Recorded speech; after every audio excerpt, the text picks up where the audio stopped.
খাগড়াছড়িতে এক শিক্ষার্থীকে ধর্ষণের পর হত্যা চেষ্টা, ন্যায় বিচারের দাবিতে মানববন্ধন ও স্মারকলিপি প্রদান। খাগড়াছড়ি আদর্শ উচ্চ বিদ্যালয়ের 10ম শ্রেণীর এক শিক্ষার্থীকে জোরপূর্বক ধর্ষণ ও হত্যা চেষ্টার ঘটনায় ন্যায় বিচারের দাবিতে আজ বুধবার 4 ডিসেম্বর সকালে ত্রিপুরা স্টুডেন্টস ফোরামের আয়োজনে খাগড়াছড়ি প্রেস ক্লাবের সামনে মানববন্ধন অনুষ্ঠিত হয়। মানববন্ধনের পর স্মারকলিপি প্রধান উপদেষ্টা বরাবর জেলা প্রশাসকের মাধ্যমে প্রদান করা হয়।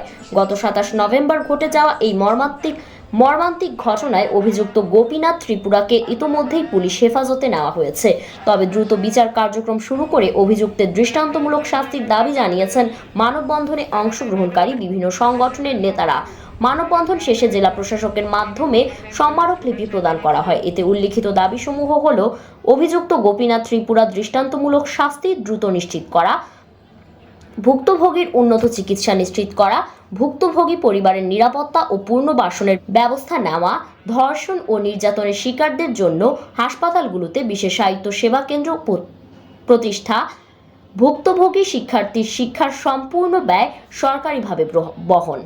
মানববন্ধনে কামিনীপাড়া যুব কল্যাণ সমিতির সভাপতি ও টিএসএফ-এর কেন্দ্রীয় কমিটির যুগ্ম সাধারণ সম্পাদক দহেন বিকাশ ত্রিপুরার সঞ্চালনায় ত্রিপুরা স্টুডেন্টস ফোরামের কেন্দ্রীয় কমিটির সভাপতি নয়ন ত্রিপুরার সভাপতিত্বে বক্তব্য রাখেন খাগড়াপুর মহিলা কল্যাণ সমিতির নির্বাহী পরিচালক শেফালিকা ত্রিপুরা, খাগড়াছড়ি আদর্শ উচ্চ বিদ্যালয়ের প্রধান শিক্ষক অঙ্কুর মার্মা, টিআইভি খাগড়াছড়ির কোঅর্ডিনেটর মোহাম্মদ আব্দুর রহমান,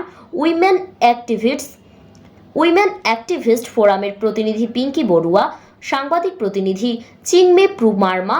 তারা বলেন, এ ধরনের জঘন্য অপরাধ সমাজে নারীদের নিরাপত্তাকে প্রশ্নবিদ্ধ করে। অপরাধীর কঠোর শাস্তি নিশ্চিত না করলে ভবিষ্যতে এমন অপরাধের পুনরাবৃত্তি হবে।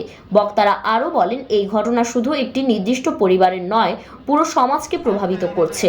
ন্যায় বিচার প্রতিষ্ঠা করতে হবে যেন এমন অপরাধের শিকার কেউ না হয়। মানববন্ধনে উপস্থিত ছিলেন বিভিন্ন